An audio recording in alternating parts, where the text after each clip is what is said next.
Once upon a time. Hello, I'm glad you stopped by. This video meant to be a kind of appetizer for the reading evening that will soon be on my channel with a self-written fairy tale. In keeping with this, I have already researched and compiled informations about St. Stephen's Cathedral and the old legend about Hans Puchsbaum and his pact with the devil, and about the failed construction work on the North Tower from our Stephen's Cathedral. And that's actually more scary than the old original legends, if you ask me. I also illustrated the whole video, so just enjoy it.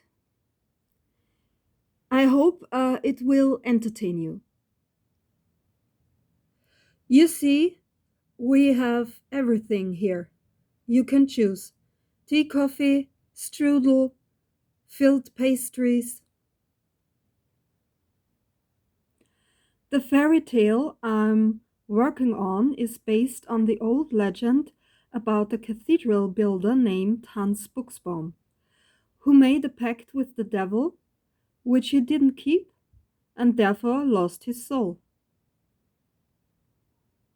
I deliberately say legend because Hans Puchsbaum really existed, and he also worked on and helped to design St. Stephen's Cathedral. In contrast, in a fairy tale in which everything, the whole plot as well as all protagonists, are fictitious.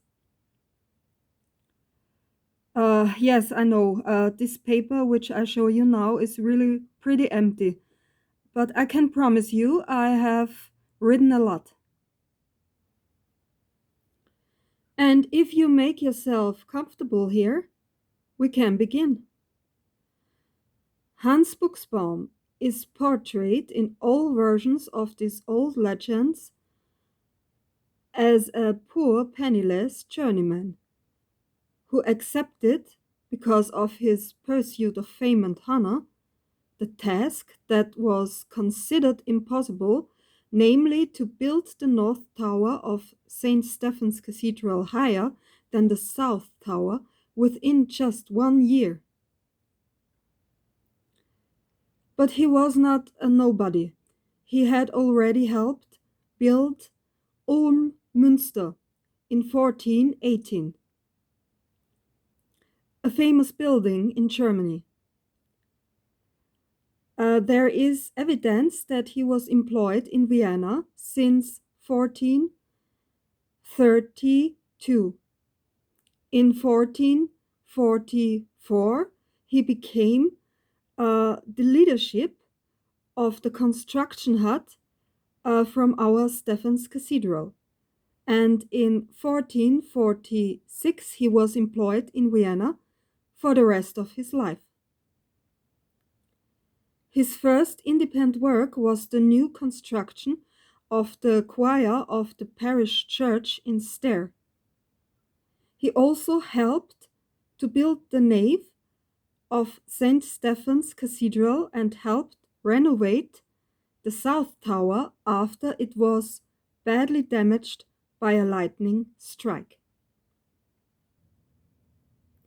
He also had a long-term partner at his side, and with him he renovated the Spinner on the Cross. This is also a monument in Austria, like Stick in Iron, around which many legends are woven. He actually laid the foundation for the North Tower, but the construction of the tower didn't begin until after his death. That means there is actually no evidence for this legend.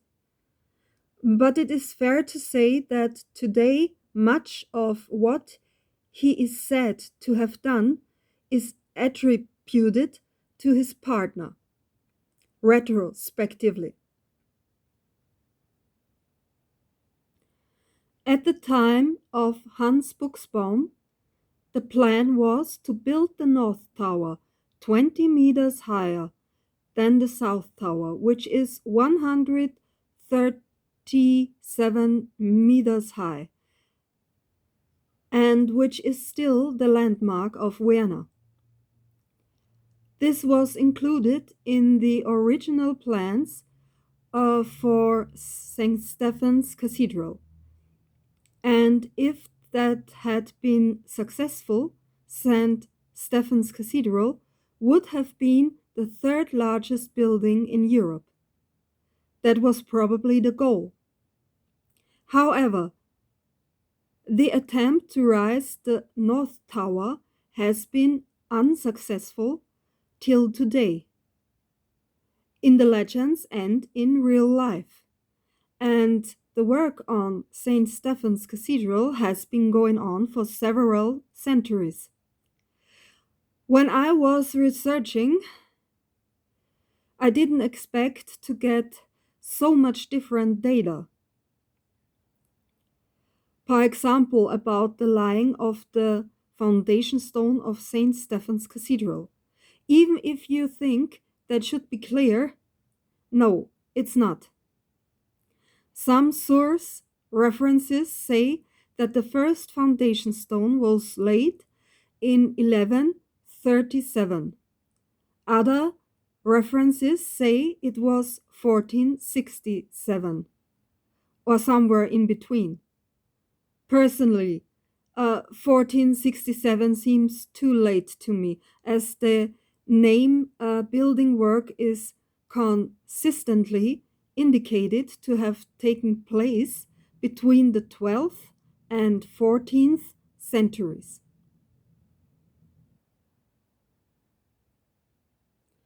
And when you read about the construction work on St. Stephen's Cathedral, a few things stand out. There were always calculations that should have been correct, but then in practice, they didn't work.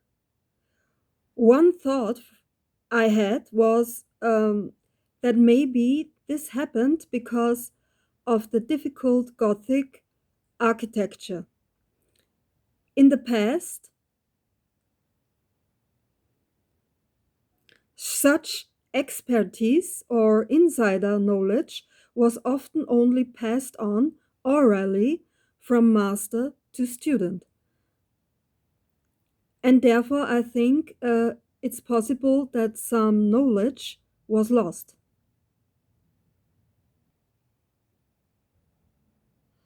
The second thing that struck me, and could also be a reason why so much has always gone wrong, could be the conditions that were always set for each construction project. If you look at the source references or the old legends about it, it is always emphasized how impossible the construction was because the construction time was so short and the capital and the number of hired workers were also insufficient too.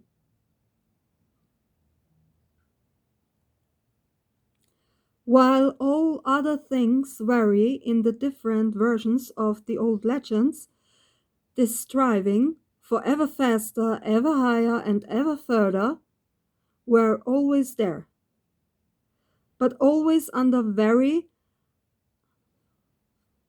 unfavorable conditions. And even if the legends themselves are invented, I would assume that they describe the real conditions of that time. But this principle of ever faster, ever higher, and ever further, which we also know from our time, has obviously, obviously already existed back then. In this regard, I recreated a drawing that I found on the internet, and unfortunately, wasn't lions free because I thought it was funny. In this illustration, you can see the eternal faster, higher, further principle. And at the same time, this drawing also seems like a daily to-do list for the Middle Age. Top left, you can see a monk, so you should pray in the morning.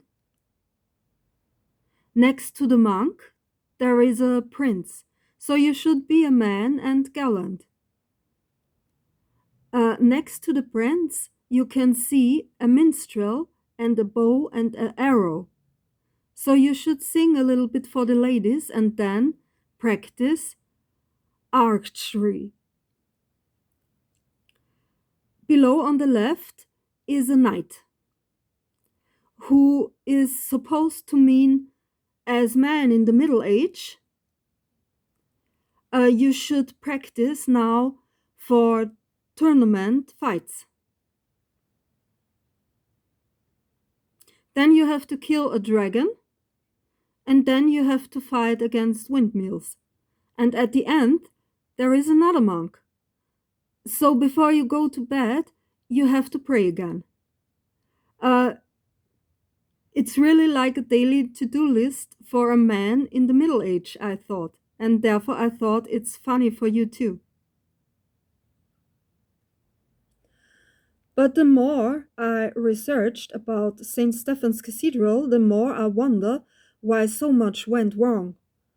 And right there I thought perhaps the subsoil on which St. Stephen's Cathedral was built is the cause of all the calculations that were supposedly correct, but then didn't work. During my research, another topic crossed my work. It turned out that there was once a cemetery under our St. Stephen's Cathedral. And what a cemetery! Archaeological finds show that there has been a cemetery there since late antiquity, and this didn't change during the Roman Empire. In 1255, this cemetery was mentioned in old written traditions under the name Leichhof, in English, corpse yard. In all the following centuries, it was used as a cemetery, and only in 1587 it was named Stephans Friedhof. However, the graves were mostly not professional and not buried deep enough. Because of hygiene concerns and because of the smell, Emperor Ferdinand I tried to ban this cemetery. But this was not accepted by the population. Until 200 years later, in 1732, Emperor Charles VI closed the cemetery. If you look at this long time, since late antiquity, there have to be really millions of dead people buried under St. Stephen's Cathedral. In my opinion, this means that St. Stephen's Cathedral was built on a site that actually consists of decaying organic material. Personally, I can only imagine such a building site to be very soft, and that the ground maybe also move a little bit through rotting and fermentation. Although I have read that back in 1732 the current graves were dug up and only the gravestones of the famous dead were mounted on the wall of St. Stephen's Cathedral, which can still be seen today. Therefore, during my research, I ask myself whether this was the reason why calculations that supposedly should have been correct didn't work. Because the site underneath kept moving a little bit and was too soft. That's why I couldn't understand another thing, that supposedly organic dead material would be a good binding agent for construction work. But I don't want to go into this idea any further here. After this cemetery was closed in 1732, work began on the new crypts, which we know now as the catacombs. But now back to St. Stephen's Cathedral and Hans Puchsbaum and his pact with the devil. Personally, I believe this legend so far that there were really impossible conditions required, like extremely short construction time, not much money, and not much hired workers. And it should be clear to everyone that such conditions are a guarantee for failure and even for accidents. But it's often like that. If many things go wrong, some people talk about a curse. Also in Vienna, I grew up with this curse. People often told me about it, as well as the legend of Hans Puchsbaum and his pact with the devil.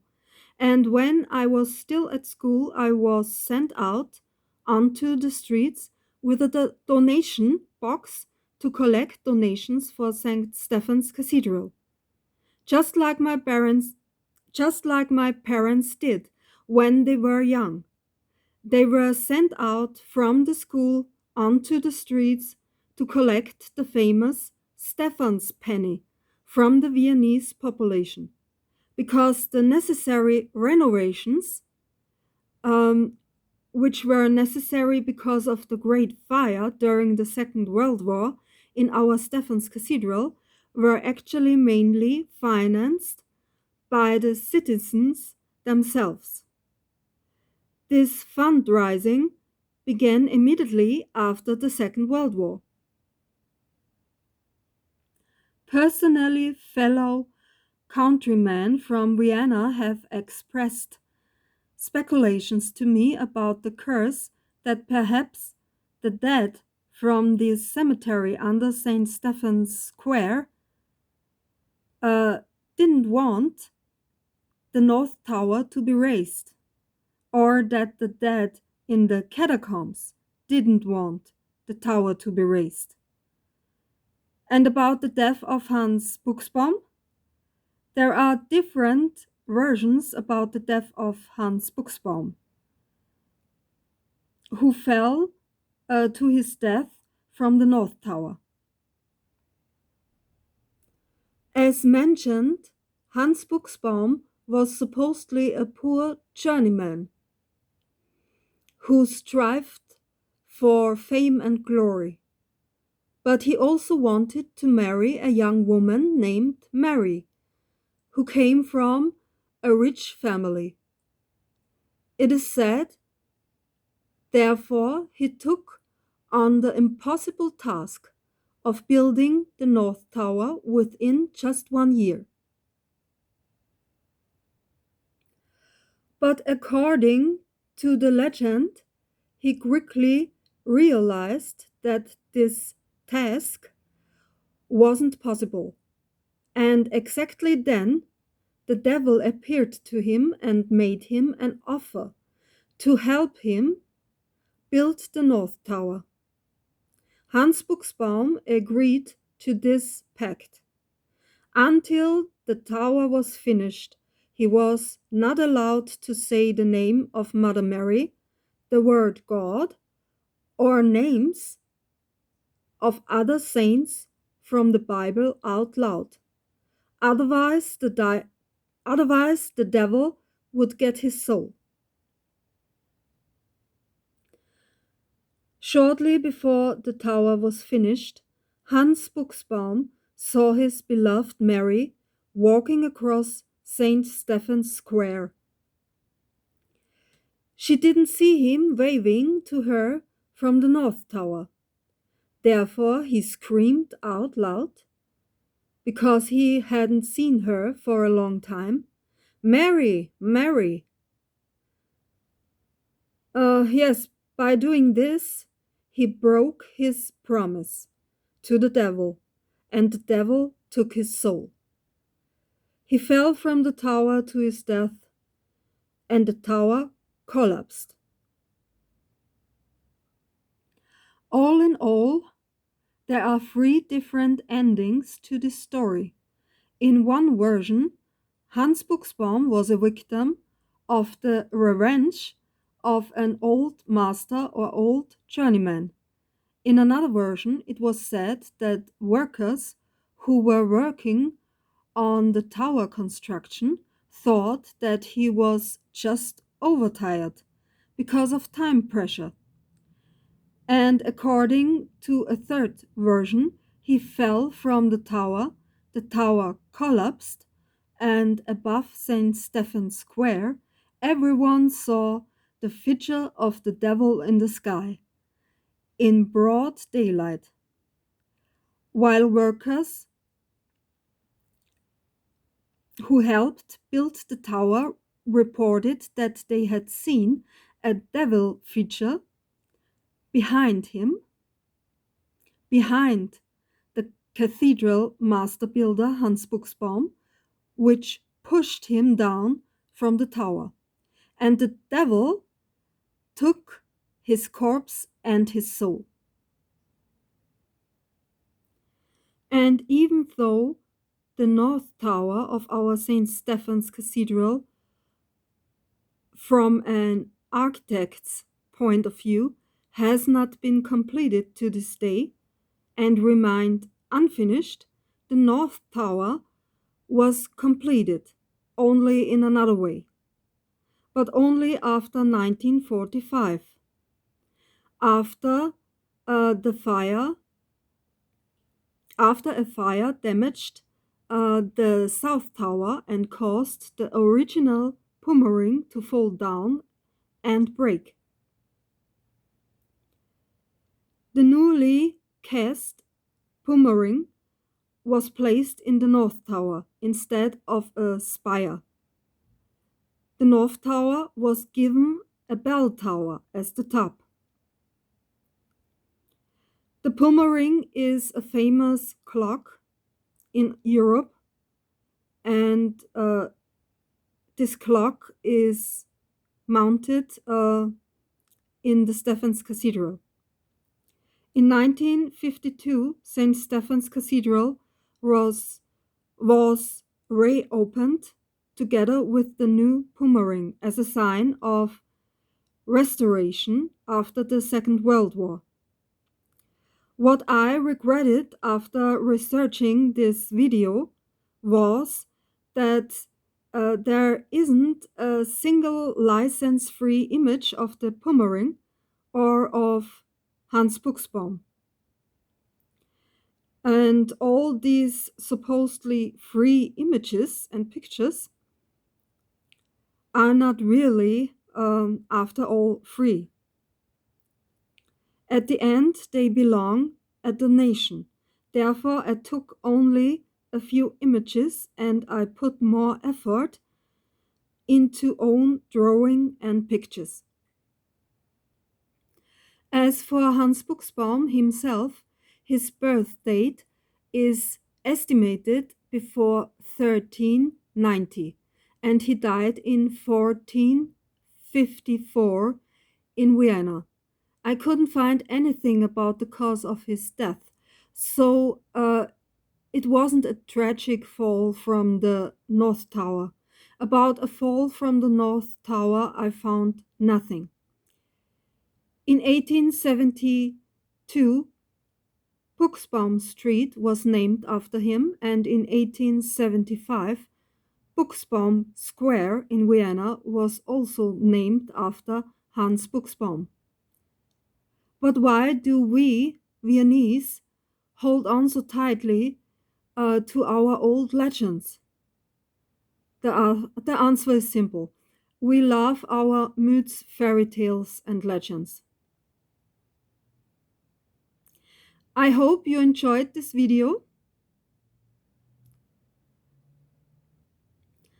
And I hope that I'll have enough time to translate my own fairy tale for my English speaking friends on Facebook too. When it really means once upon a time. Bye!